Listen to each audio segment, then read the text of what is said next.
দিয়ে খুব ভালোভাবে এটাকে মিক্স করে নিচ্ছি।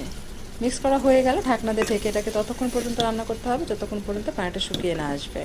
আর মাঝে মাঝে ঢাকনাটা খুলে কিন্তু অবশ্যই নেড়ে চেড়ে দিতে হবে, তা না হলে পেঁয়াজগুলো আস্তে থাকবে, গলে যাবে না। তো মাঝে মাঝে ঢাকনা খুলে দিয়েছে আর নেড়ে চেড়ে দিয়েছে, এতে করে পেঁয়াজটা কিছুটা গলা গলার মতো হয়েছে দেখতে পাচ্ছেন। আর পানিটাও শুকিয়ে গেছে এবং তেলটাও কিন্তু উঠে এসেছে।